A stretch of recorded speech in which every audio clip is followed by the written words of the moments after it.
today we are doing right now, today, later in the day, just keep going and going and going.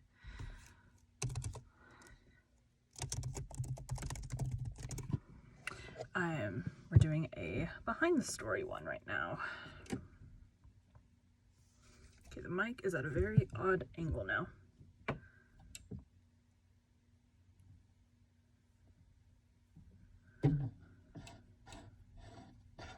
That's the wrong way. Tighten it. Okay.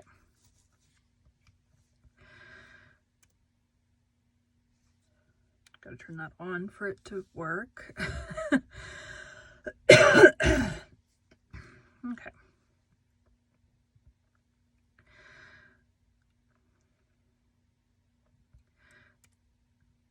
Welcome to Bite at a Time Books Behind the Story, where we answer the questions you have about your favorite classic authors. This is not on. Undo.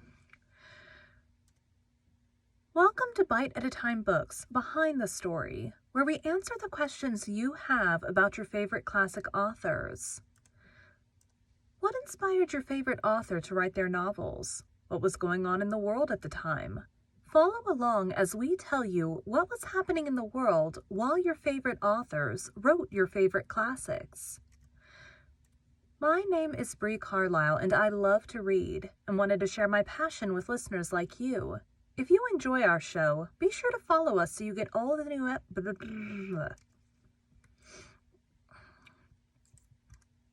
favorite classics. My name is Bree Carlisle, and I love to read and wanted to share my passion with listeners like you. If you enjoy our show, be sure to follow us so you get all the new episodes. If you want to see exclusive behind the scenes of our show, join our Patreon.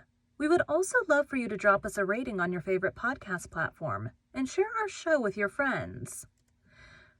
You can catch us on all the social medias at Bite at a Time Books. Our show is part of the Bite at a Time Books Productions Network. If you would like to hear a story by the author we are currently featuring, check out the Bite at a Time Books podcast wherever you listen to podcasts. Right now we are reading Jane Eyre. Excuse me. Today we'll be talking about the king reigning when Charlotte Bronte was born, George III. For these, I try to write these myself, so I am not a historian, not at all, not a historian. So I basically just wanted a little bit of background on these. It doesn't have to be 100% accurate, because what history is. So just read through the Wikipedia on these people, which is going to have, some facts, some not facts, but that is what I do. So at the bottom of my show notes, I put, here's where I got the information from with a link to the first episode. I kind of combined two websites together, and then a second one to now, which is the third one. Just read from the Wikipedia. Anyways. George III.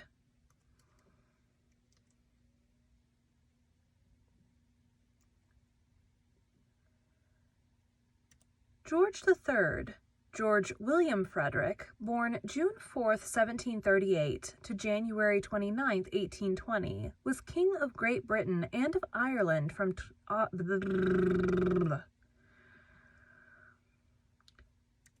George III, George William Frederick. I cannot talk today. George III, George William Frederick, June 4th, 1738 to January 29th, 1820, was King of Great Britain and of Ireland from October 25th, 1760, until the union of the two kingdoms on January 1st, 1801. After which he was King of the United Kingdom of Great Britain and Ireland until his death in 1820.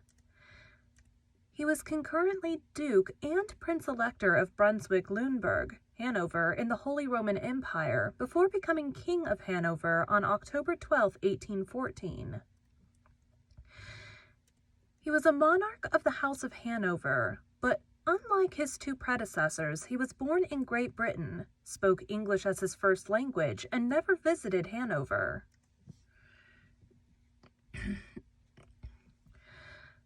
George's life and reign, which were longer than those of any of his predecessors, were marked by a series of military conflicts involving his kingdoms.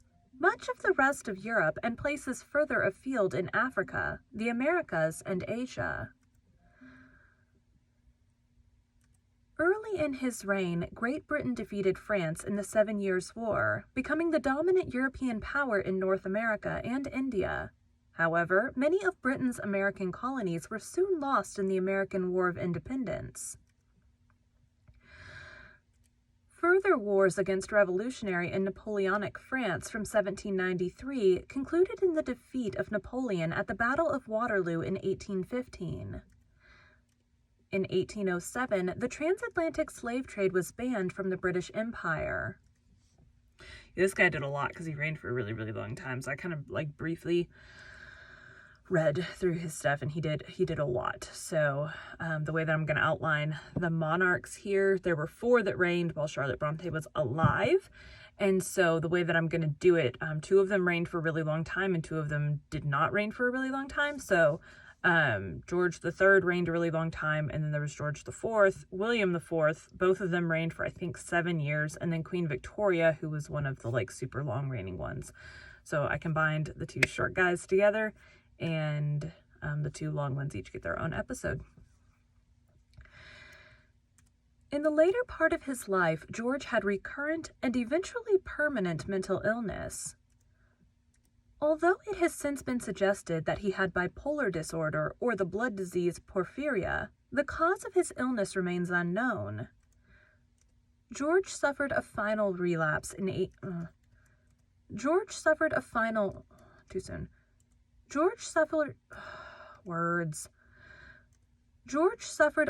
relapse in 1810, and his eldest son, the Prince of Wales, became Prince Regent the following year. When George III died in 1820, the regent succeeded him as King George IV.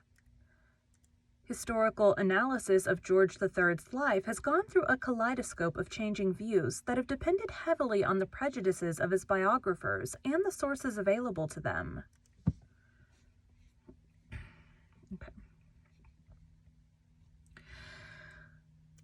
George was born on June 4th, 1738 in London at Norfolk House in St. James's Square. He was a grandson of King George II and the eldest son of Frederick, Prince of Wales, and Augusta of Saxe-Gotha. As he was born 2 months prematurely and thought unlikely to survive, he was baptized the same day by Thomas Secker, who was both rector of St. James's and Bishop of Oxford. 1 month later, he was publicly baptized at Norfolk House, again by Secker. His godparents were King Frederick I of Sweden, for whom Lord Baltimore stood proxy, his uncle Frederick III, Duke of Saxe-Gotha, for whom Lord Carnarvon stood proxy, and his great-aunt Sophia Dorothea, Queen in Prussia, for whom Lady Charlotte Edwin stood proxy. George grew into a healthy, reserved, and shy child. The family moved to Leicester Square, where George and his younger brother, Prince Edward, Duke of York and Albany, were educated together by private tutors. Family letters showed that he could read and write in both English and German, as well as comment on political events of the time. By the age of 8,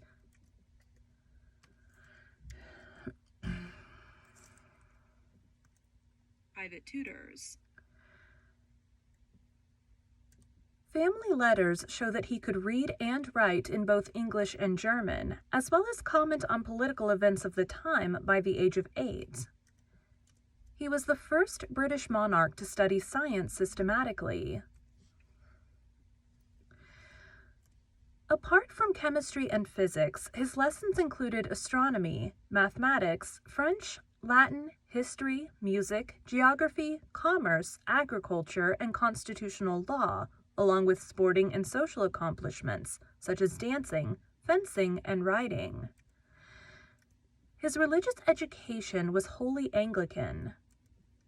At the age of 10, George took part in a family production of Joseph Addison's play Cato, and said in the new prologue, "What though a boy, it may with truth be said, a boy in England born, in England bred."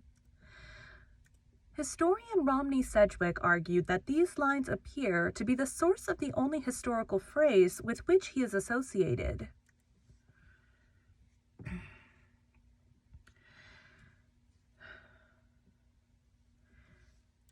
King George II disliked the Prince of Wales and took little interest in his grandchildren. However, in 1751, the prince died unexpectedly from a lung injury at the age of 44, and his son George became his heir apparent to the throne and inherited his father's title of Duke of Edinburgh.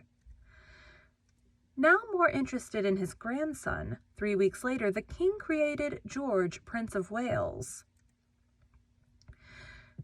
In the spring of 1756, as George approached his 18th birthday, the king offered him a grand establishment at St. James's Place, but George refused the offer, guided by his mother and her confidant, Lord Bute, who would later serve as Prime Minister. George's mother, now the Dowager Princess of Wales, preferred to keep George at home where she could imbue him with her strict moral values.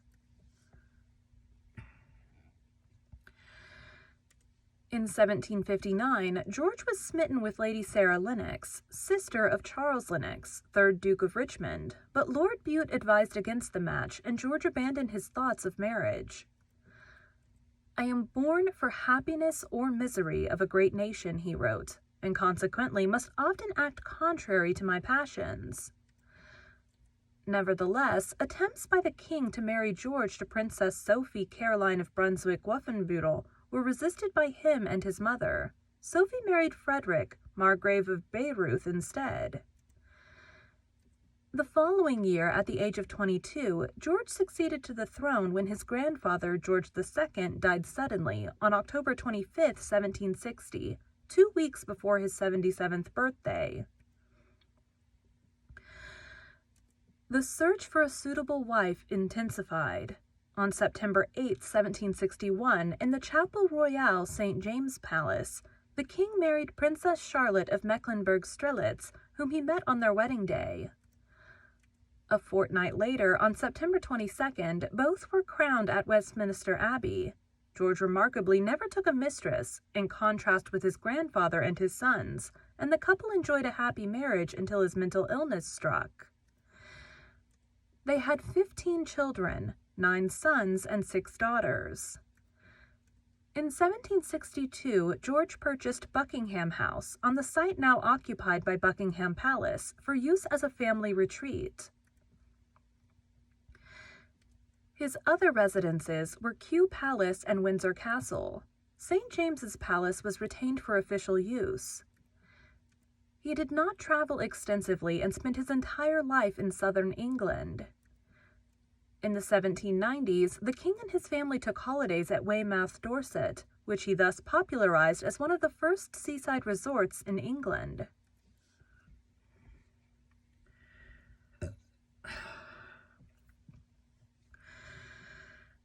George, in his accession speech to Parliament, proclaimed, "Born and educated in this country, I glory in the name of Britain."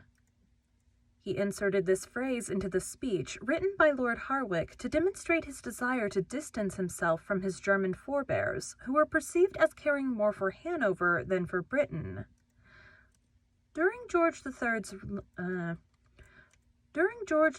lengthy reign, Britain was a constitutional monarchy, ruled by his ministerial government and prominent men in Parliament. Although his accession was at first welcomed by politicians of all parties, the first years of his reign were marked by political instability, largely generated as a result of disagreements over the 7 Years' War. George was also perceived as favoring Tory ministers, which led to his denunciation by the Whigs as an autocrat. On his accession, the Crown lands produced relatively little income. Most revenue was generated through taxes and excise duties. George surrendered the Crown estate to parliamentary control in return for a civil list annuity for the support of his household and the expenses of civil government. Claims that he used the income to reward supporters with bribes and gifts are disputed by historians, who say such claims rest on nothing but falsehoods put out by disgruntled opposition. Debts amounting to over £3 billion over the course of George's reign were paid by Parliament, and the civil list annuity was increased from time to time. He aided the Royal Academy of Arts with large grants from his private funds, and may have donated more than half of his personal income to charity. Of his art collection, the two most notable purchases are Johannes Vermeer's Lady at the Virginals and a set of Canalettos, but it is as a collector of books that he is best remembered. The King's Library was opened and available to scholars and was the foundation of a new national library. In May 1762, the incumbent Whig government of Thomas Pelham Hollis, 1st Duke of Newcastle, was replaced with one led by the Scottish Tory Lord Bute. Bute's opponents worked against him by spreading the calumny that he was having an affair with the king's mother, and by exploiting anti-Scottish sentiment.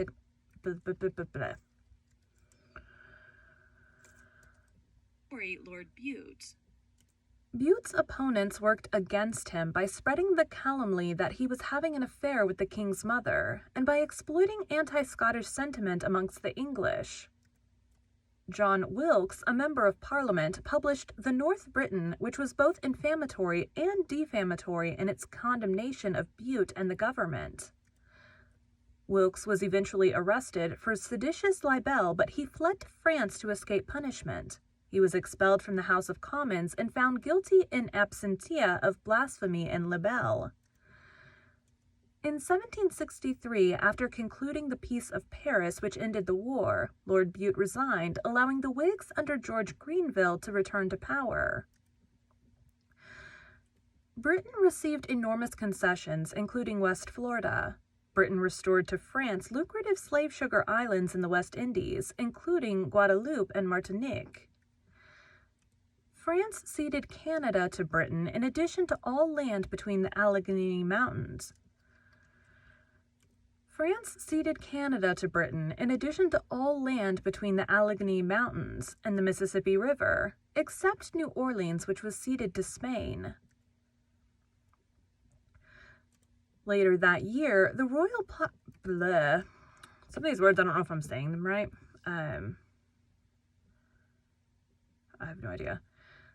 Later that year, the Royal Proclamation of 1763 placed a limit upon the westward expansion of the American colonies and created an Indian Reserve.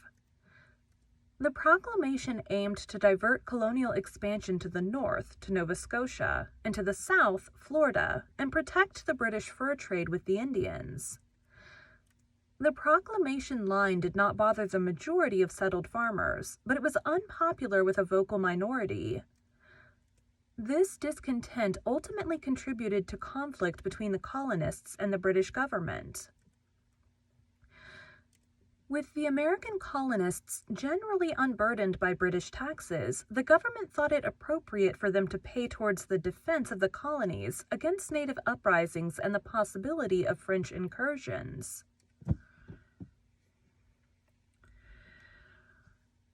The central issue for the colonists was not the amount of taxes, but whether Parliament could levy a tax without American approval, for there were no American seats in Parliament.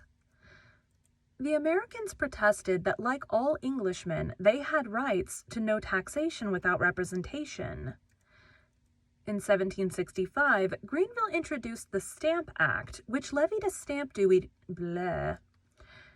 In 1765, Grenville introduced the Stamp Act, which levied a stamp duty on every document in the British colonies in North America.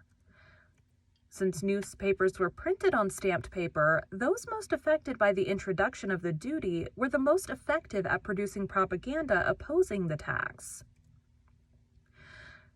Meanwhile, the king had become exasperated at Grenville's attempts to reduce the king's prerogatives and tried, unsuccessfully, to persuade William Pitt the Elder Meanwhile, the king had become exasperated at Greenville's attempts to reduce the king's prerogatives, and tried unsuccessfully to persuade William Pitt the Elder to accept the office of Prime Minister. After a brief illness which may have presaged his illnesses to come, George settled on Lord Rockingham to form a ministry and dismissed Greenville.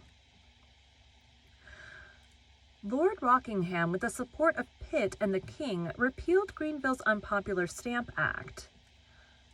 Rockingham's government was weak, and he was replaced as Prime Minister in 1766 by Pitt, whom George created Earl of Chatham.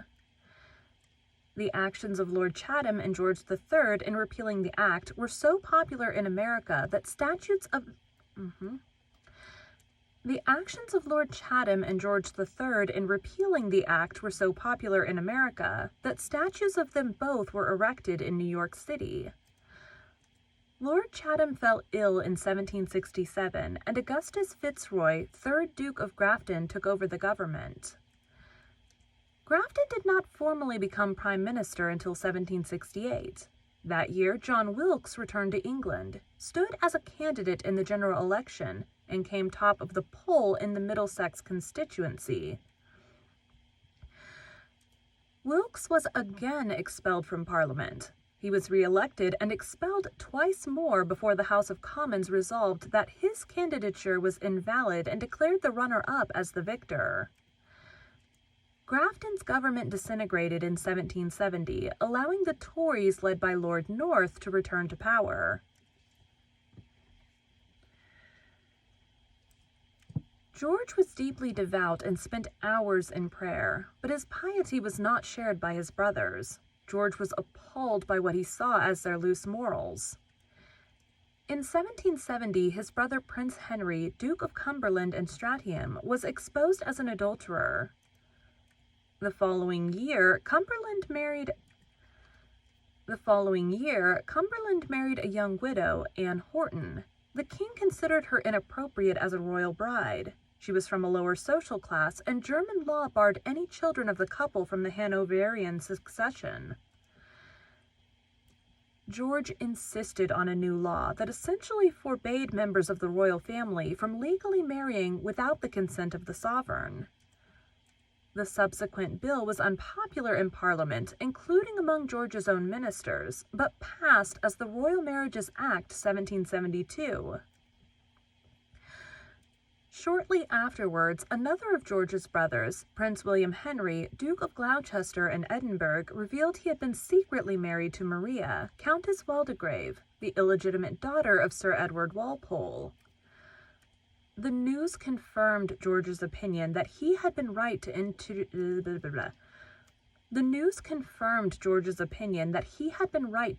the law. Maria was related to his political opponent. The news confirmed George's opinion that he had been right to introduce the law. Maria was related to his political opponents. Neither lady was ever received at court. Lord North's government was chiefly concerned with discontent in America.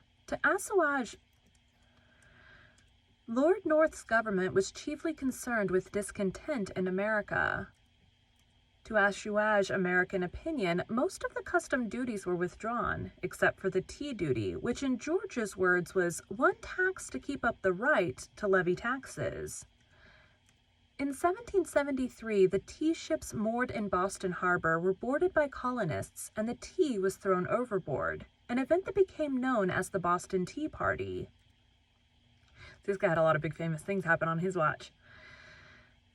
In Britain, opinion hardened against the colonists, with Chatham now agreeing with North that the destruction of the tea was certainly criminal.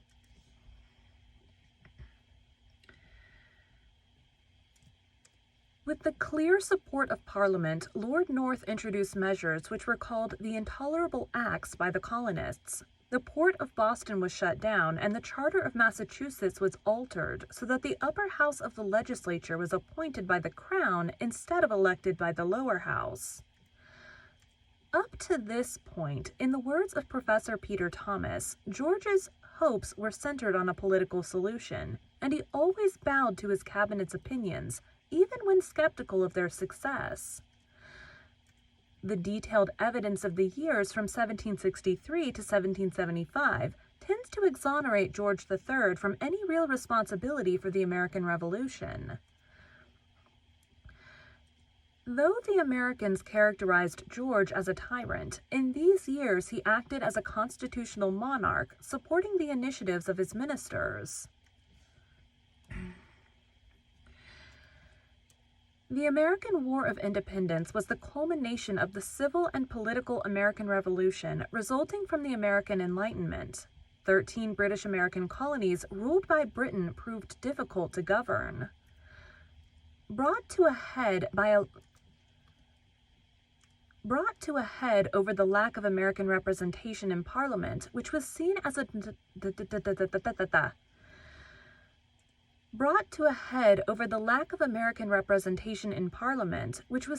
denial of their rights as Englishmen, and often popularly focused on direct taxes levied by Parliament on the colonies without their consent. The colonists resisted the imposition of direct rule after the Boston Tea Party.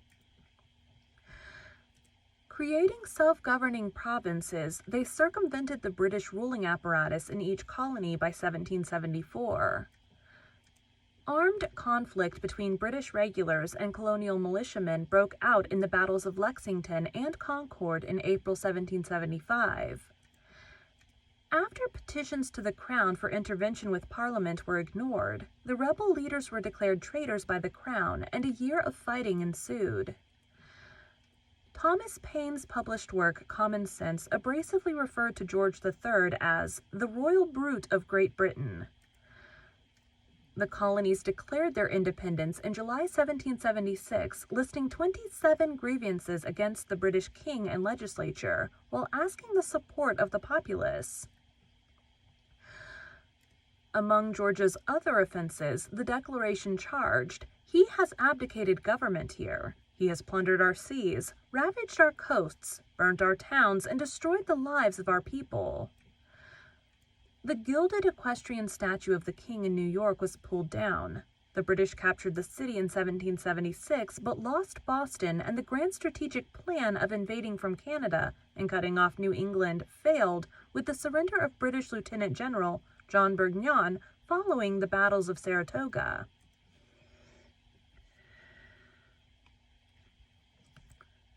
Although Prime Minister Lord North was not an ideal war leader, George III managed to give Parliament a sense of purpose to fight, and Lord North was able to keep his cabinet together. Lord North's cabinet ministers, the Earl of Sandwich, First Lord of the Admiralty, and Lord George Germain, Secretary of State for the Colonies, however, proved to lack leadership skills suited for their positions, which in turn aided the American war effort. George III is often accused of obstinately trying to keep Great Britain at war with the revolutionaries in America, despite the opinions of his own ministers. In the words of the British historian George Otto Trevelyan, the king was determined never to acknowledge the independence of the Americans and to punish their contumacy by the indefinite prolongation of a war which promised to be eternal. The king wanted to keep the rebels harassed, anxious, and poor until the day when, by a natural and inevitable process, discontent and disappointment were converted into penitence and remorse. Later historians defend George by saying in the context of the times, no king would willingly surrender such a large territory, and his conduct was far less ruthless than contemporary monarchs. Later historians defend George by saying in the context of the times, no king would willingly surrender such a large territory, and his conduct was far less ruthless than contemporary monarchs in Europe. After Saratoga, both Parliament and the British people were in favor of the war. Recruitment ran at high levels, and although political opponents were vocal, they remained a small minority.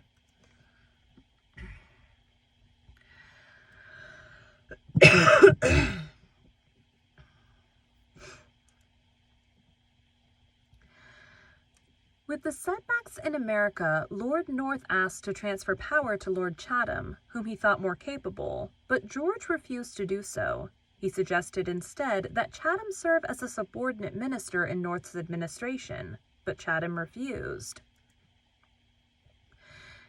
He died later in the same year. Lord North was allied to the king's friends in Parliament and believed George III had the right to exercise powers. In early 1778, France, Britain's chief rival, In early 1778, France, Britain's chief rival, signed a treaty of alliance with the United States, and the confrontation soon escalated from civil war to something that has been characterized as World War.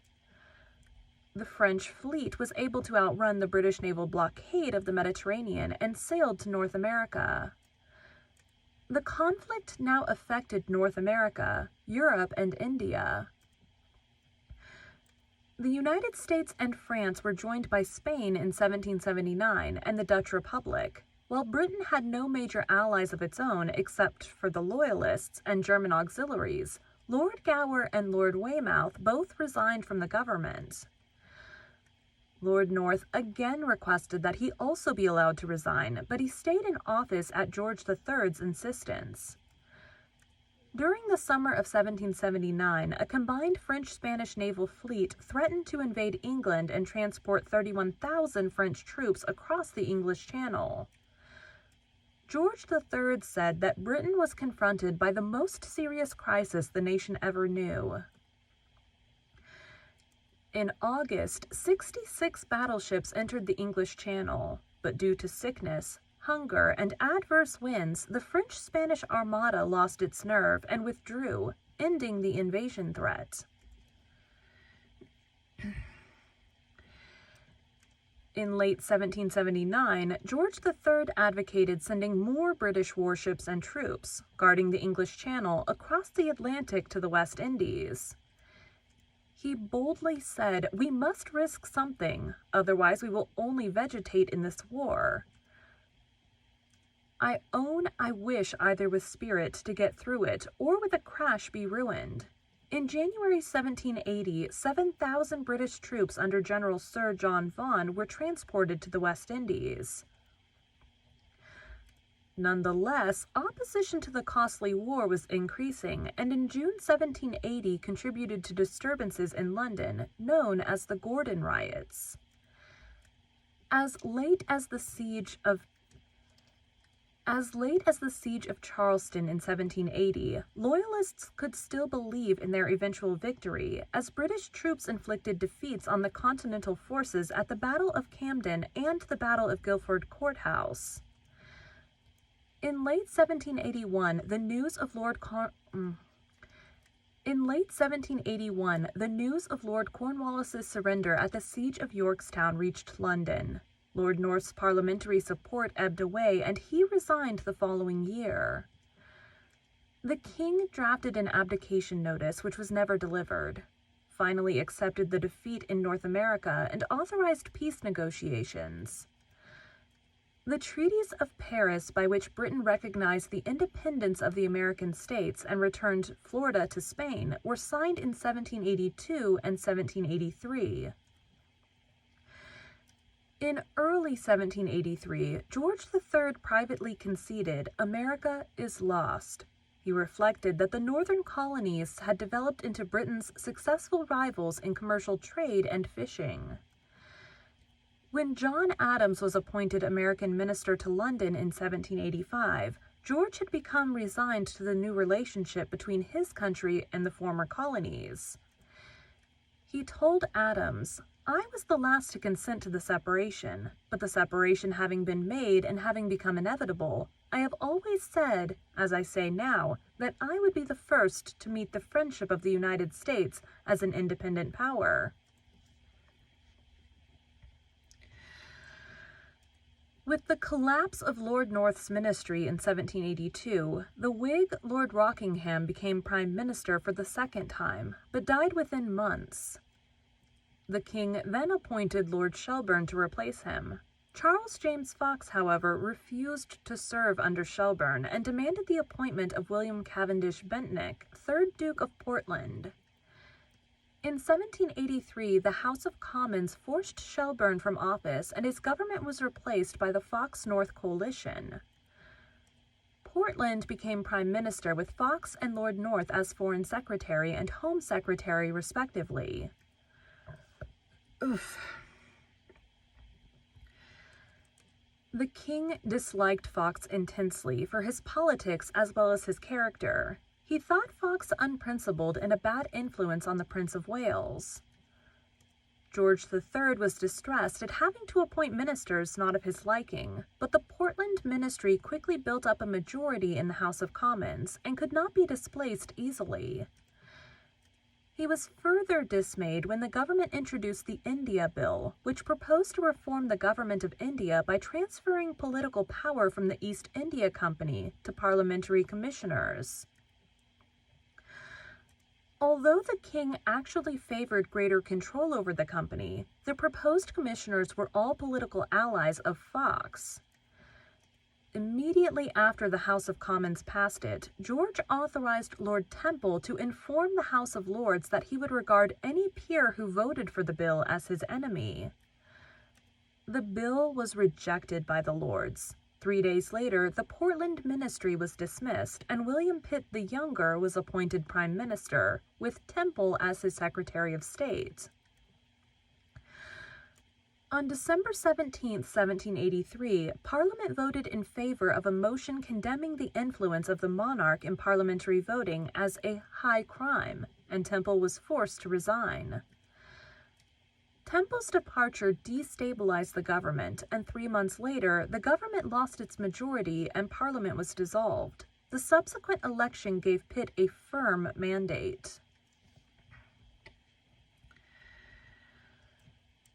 Pitt's appointment was a great victory for George. It proved that the king could appoint prime ministers on the basis of his own interpretation of the public mood, without having to follow the choice of the current majority in the House of Commons. Throughout Pitt's ministry, George supported many of Pitt's political aims and created new peers at an unprecedented rate to increase the number of Pitt's supporters in the House of Lords. During and after Pitt's ministry, George was extremely popular in Britain. The British people admired him for his piety and for remaining faithful to his wife. He was fond of his children and was devastated at the death of 2 of his sons in infancy, in 1782 and 1783 respectively. Nevertheless, he set his children a strict regimen. They were expected to attend rigorous lessons from 7 in the morning and to lead lives of religious observance and virtue. When his children strayed from George's principles of righteousness, as his sons did as young adults, he was dismayed and disappointed. By this time, George's health was deteriorating. He had a mental illness characterized by acute mania, which was possibly a symptom of the By this time, George's health was deteriorating. He had a mental illness characterized by acute mania, which was possibly a symptom of the genetic disease porphyria, although this has been questioned. A study of samples of the king's hair published in 2005 revealed high levels of arsenic, a possible trigger for the disease. The source of the arsenic is not known, but it could have been a component of medicines or cosmetics. The king may have had a brief episode of the disease in 1765, but a longer episode began in the summer of 1788. At the end of the parliamentary session, he went to Cheltenham Spa to recuperate. It was the furthest he had ever been from London, just short of 100 miles, but his condition worsened. In November of that year, he became seriously deranged, sometimes speaking for many hours without pause, causing him to foam at the mouth and his voice to become hoarse. George would frequently repeat himself and write sentences with over 400 words at a time. and his vocabulary became more complex, creative, and colorful, possible symptoms of bipolar disorder. His doctors were largely at a loss to explain his illness, and spurious stories about his condition spread, such as the claim that he shook hands with a tree in the mistaken belief that it was the King of Prussia.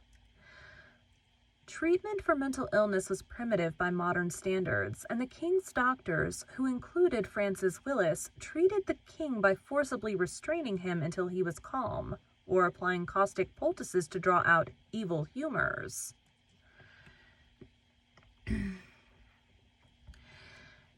In the reconvened Parliament, Fox and Pitt wrangled over the terms of a regency during the king's incapacity. While both agreed that it would be most reasonable for the Prince of Wales to act as regent, Fox suggested to Pitt's consternation that it was the prince's absolute right to act on his ill father's behalf with full powers.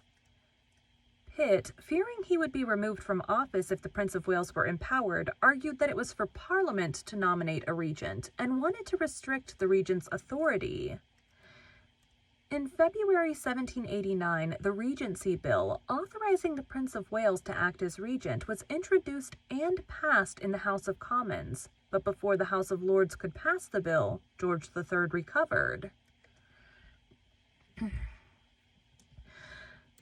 According to the historian Andrew Roberts, George wrote a document in the 1750s denouncing all of the arguments for slavery and calling them According to the historian Andrew Roberts, George wrote a document in the 1750s denouncing all of the arguments for slavery and calling them an execration and ridiculous and absurd. George never bought or sold a slave in his life. He never invested in any of the companies that did such a thing. He signed legislation to abolish slavery. During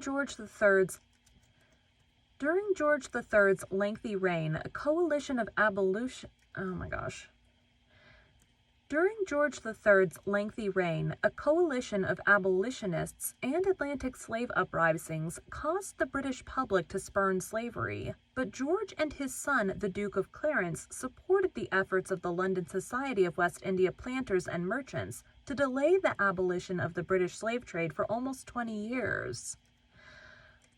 Pitt conversely wished to see slavery abolished, but because the cabinet was divided and the king was in the pro-slavery camp, Pitt decided to refrain from making abolition official government policy. Instead, he worked toward abolition in an individual capacity.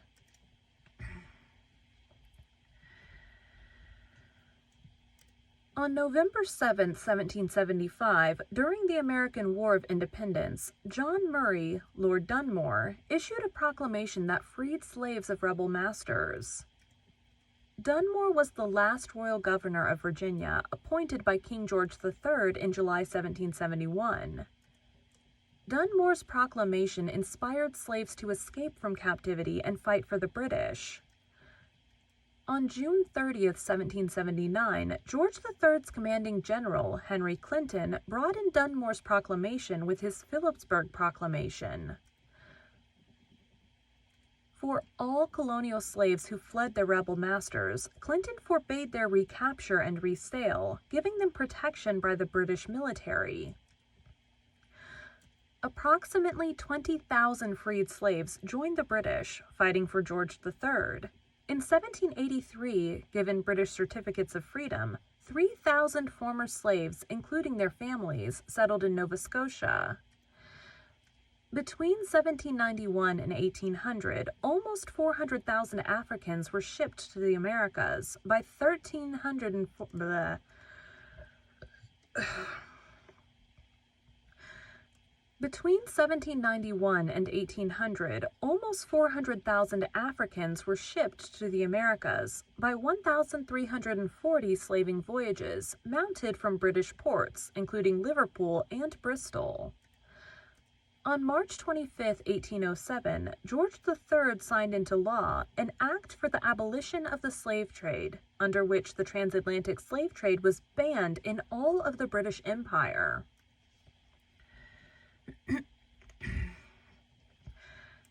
After George's recovery, his popularity and that of Pitt continued to increase at the expense of Fox and the Prince of Wales. His humane and understanding treatment of two insane assailants, Margaret Nicholson in 1786 and John Frith in 1790, contributed to his popularity.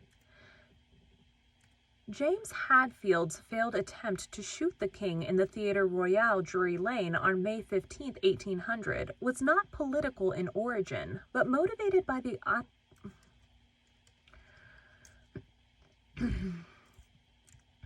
His popularity.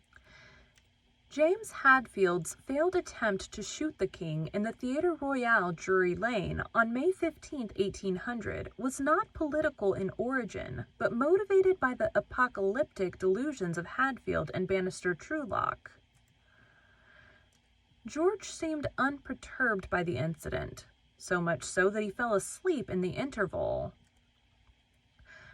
The French Revolution of 1789, in which the French monarchy has been overthrown. The French Revolution of 1789, in which the French monarchy had been overthrown, worried many British landowners. France declared war on Great Britain in 1793. In response to the crisis, George allowed Pitt to increase taxes, raise armies, and suspend the right of habeas corpus. The first coalition to oppose revolutionary France, which included Austria, Prussia, and Spain, broke up in 1795 when Prussia and Spain made separate peace with France. The second coalition, which included Austria, Russia, and the Ottoman Empire, was defeated in 1800. Only Great Britain was left fighting Napoleon Bonaparte, the first consul of the French Republic. A brief lull in hostilities allowed Pitt to concentrate effort on Ireland, where there had been an uprising and attempted French landing in 1798. In 1800, the British and Irish parliaments passed an Act of Union that took effect on January 1, 1801, and united Great Britain and Ireland. In 1800, the British and Irish parliaments passed an Act of Union that took effect on January 1, 1801, and united Great Britain and Ireland into a single state, known as the United Kingdom of Great Britain and Ireland. George used the opportunity to abandon the title King of France, which English and British sovereigns had maintained since the reign of Edward III.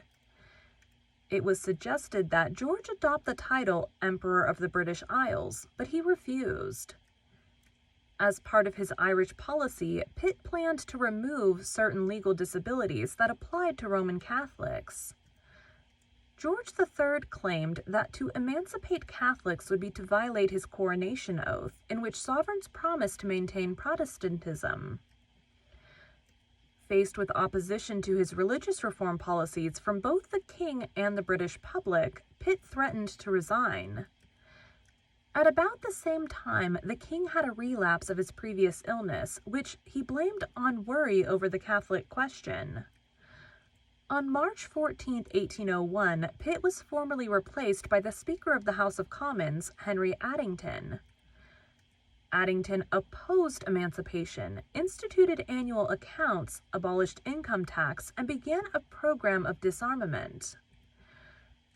In October 1801, he made peace with the French, and in 1802 signed the Treaty of Amiens.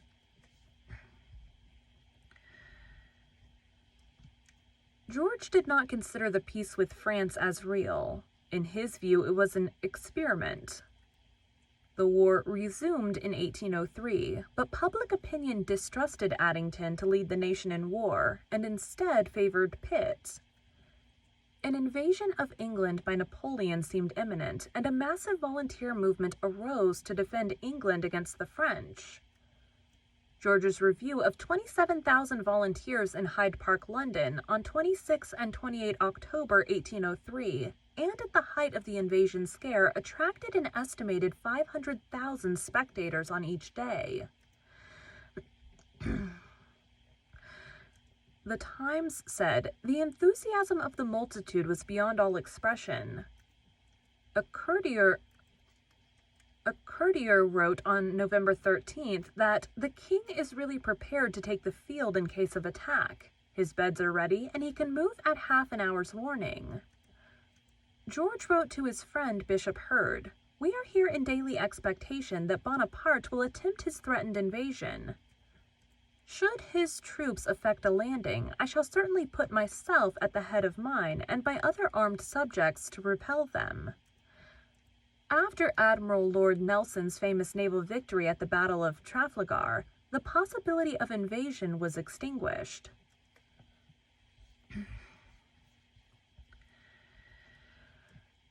In 1804, George's recurrent illness returned. After his recovery, Addington resigned and Pitt regained power. Pitt sought to appoint Fox to his ministry, but George refused.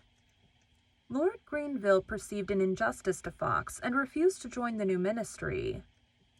Pitt concentrated on forming a coalition with Austria, Russia, and Sweden. This third coalition, however, met the same fate as the first and second coalitions, collapsing in 1805. The setbacks in Europe took a toll on Pitt's health, and he died in 1806, reopening the question of who should serve in the ministry. Grenville became prime minister, and his Ministry of All the Talents included Fox. Grenville pushed through the Slave Trade Act of 1807. Which passed both houses of Parliament with large majorities. The king was conciliatory towards Fox after being forced to capitulate over his appointment. After Fox's death in September 1806, the king and ministry were in open conflict. To boost recruitment, the ministry proposed a measure in February 1807, whereby Roman Catholics would be allowed to serve in all ranks of the armed forces. George instructed them not only to drop the measure, but also to agree never to set up such a measure again. The ministers agreed to drop the measure, then pending, but refused to bind themselves in the future. They were dismissed and replaced by William Cavendish Bentinck, 3rd Duke of Portland, as the nominal prime minister, with actual power being held by the Chancellor of the Exchequer, Spencer Perceval. Parliament was dissolved, and the subsequent election gave the ministry a strong majority in the House of Commons. George III made no further major political decisions during his reign. The replacement of Portland by Perceval in 1809 was of little real significance.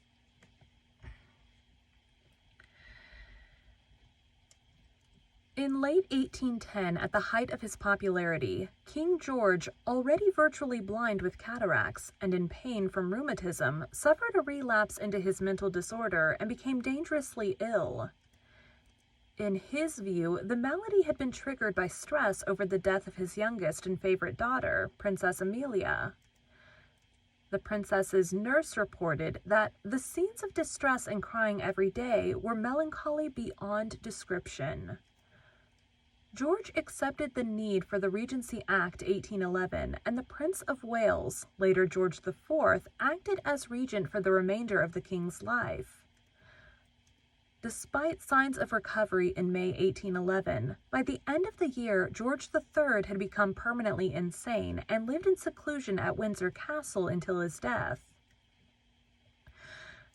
Prime Minister Spencer Perceval was assassinated in 1812 and was replaced by Lord Liverpool. Liverpool oversaw British victory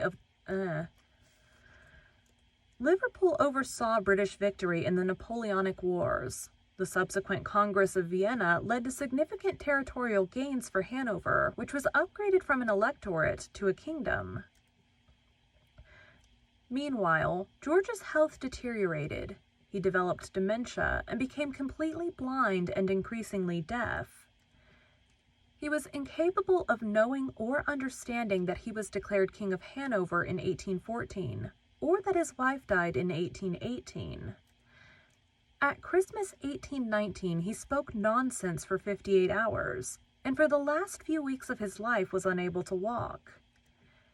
He died of pneumonia at Windsor Castle at 8:38 p.m. on January 29, 1820, 6 days after the death of his fourth son, Prince Edward, Duke of Kent and Stratham. His favorite son, Prince Frederick, Duke of York and Albany, was with him.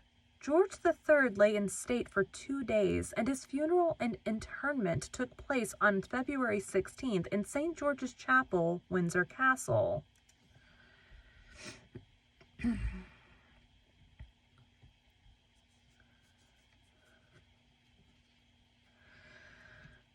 George was succeeded in turn by 2 of his sons, George IV and William IV, who both died without surviving legitimate children, leaving the throne to Victoria, the only legitimate child of his fourth son, Prince Edward.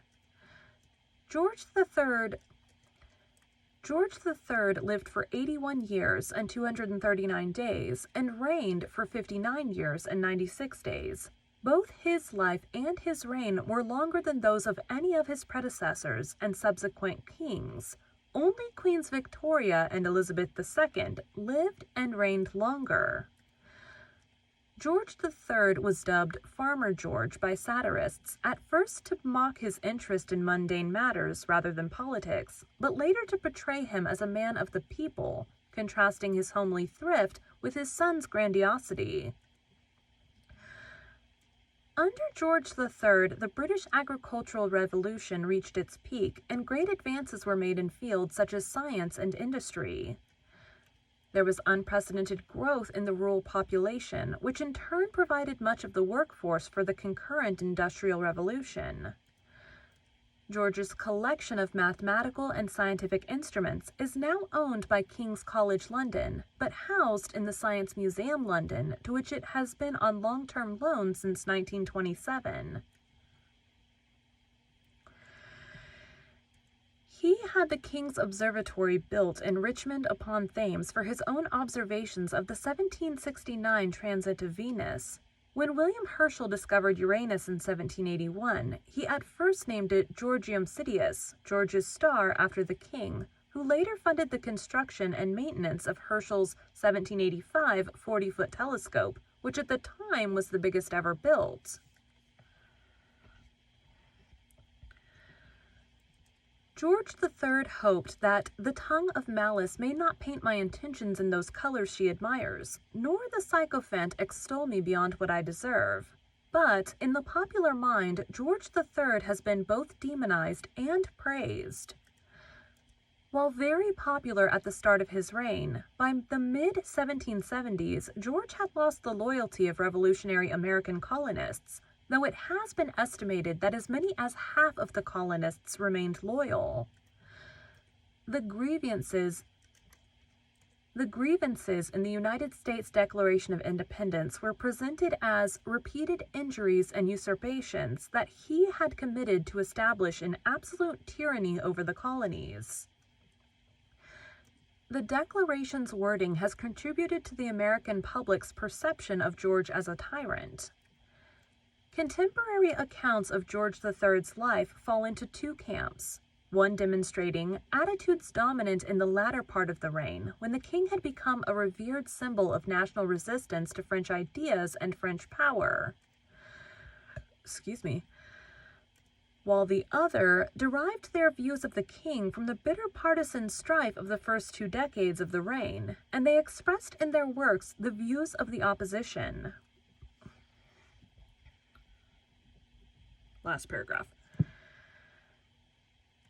Built on the latter of these 2 assessments, British historians of the 19th and early 20th centuries, such as Trevelyan and Erskine May, promoted hostile interpretations of George III's life. It didn't cut off when it should have. There we go. However, in the mid-20th century, the work of Louis Naimier, who thought George was much maligned, started a re-evaluation of the man and his reign. Scholars of the 20th Scholars of the later 20th century, such as Butterfield and Paris and McAlpine and Hunter, are inclined to treat George sympathetically, seeing him as a victim of circumstance and illness. Butterfield rejected the arguments of his Victorian predecessors with withering disdain. Erskine May must be a good example of the way in which a historian may fall into error through an excess of brilliance. His capacity for synthesis and his ability to dovetail the various parts of the evidence carried him into a more profound and complicated elaboration of error than some of his more pedestrian predecessors. He inserted a doctrinal element into his history, which, granted his original aberrations, was calculated to project the lines of his error, carrying his work still further from centrality or truth. In pursuing war with the American colonists, George III believed he was defending the right of an elected parliament to levy taxes, rather than seeking to expand his own power or prerogatives. In the opinion of modern scholars, during the long reign of George III, the monarchy continued to lose its political power and grew as the embodiment of national morality. I don't think this last part I'm going to read.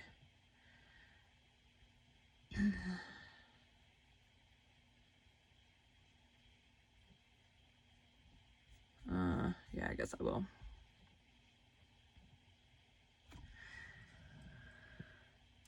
Titles and Style. June 4th, 1738 to March 31st, 1751. His Royal Highness Prince George. March 31st, 1751 to April 20th, 1751. His Royal Highness the Duke of Edinburgh. April 20th, 1751 to October 25th, 1760. His Royal Highness the Prince of Wales. October 25th, 1760 to January 29th, 1820. His Majesty the King. In Great Britain, George III used the official style, George III, by the grace of God, King of Great Britain, France, and Ireland, Defender of the Faith, and so forth. In 1801, when Great Britain united with Ireland, he dropped the title of King of France, which had been used for every English monarch since Edward III's claim to the French throne in the medieval period. His style became George III by the grace of God of the United Kingdom of Great Britain and Ireland, King, Defender of the Faith. In Germany, he was Duke of Brunswick and Lunenburg, Arch-Treasurer and Prince-Elector of the Holy Roman Empire. Until the end of the empire in 1806, he then continued as Duke until the Congress of Vienna declared him King of Hanover in 1814. Honors. Great Britain, Royal Knight of the Garter, June 22nd, 1749. Ireland, founder of the Most Illustrious Order of St. Patrick, February 5th, 1783. Arms. Before his succession, George was granted the royal arms, differenced by a label of 5 points azure, the center point bearing a fleur-de-lis, or on July 27, 1749. Upon his father's death, and along with the dukedom of Edinburgh and the position of heir apparent, he inherited his difference of a plain label of 3 points argent. In an additional difference, the crown of Charlemagne was not usually depicted on the arms of the heir, only on the sovereigns. From his succession until 1800, George bore the royal arms. Quarterly, I Giles, 3 lions passant gardent and pale, or, for England, impaling, or a lion rampant with an attrecher, flory counter flory, gules, for Scotland. 2. A sword 3 fleur-de-lis, or, for France. 3. A sword, a harp, or stringed argent, for Ireland. 4. Tierced per pale and per chevron, for Hanover. 1. Gills, 2 lions passant gardent, or for Brunswick. 2. Or a semi of hearts gills a lion rampant, a soar for Lüneburg. 3. Gals a horse current argent for Saxony, over all a Eustachian, Gulls charged with the crown of Charlemagne, or for the dignity of arch-treasurer of the Holy Roman Empire. Following the Acts of Union 1800, the royal arms were amended, dropping the French quartering. They became quarterly 1 and 4 England, 2 Scotland, 3 Ireland, overall an escutcheon of Hanover surmounted by an electoral bonnet. In 1816, after the electorate of Hanover became a kingdom, the electoral bonnet was changed to a crown. Ow. That was very long.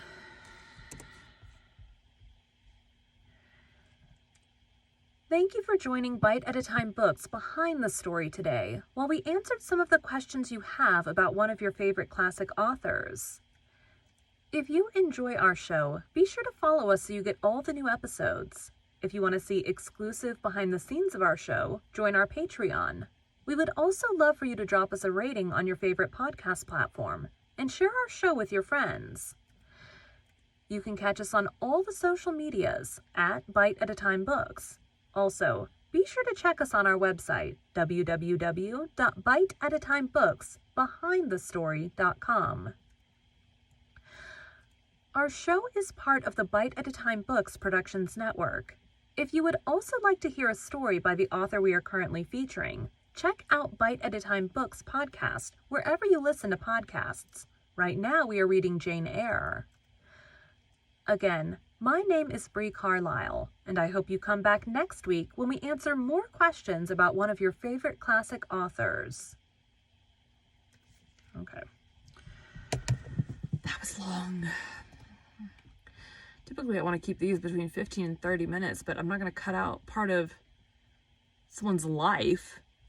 So, on these ones with kings, we're just going to have really long episodes.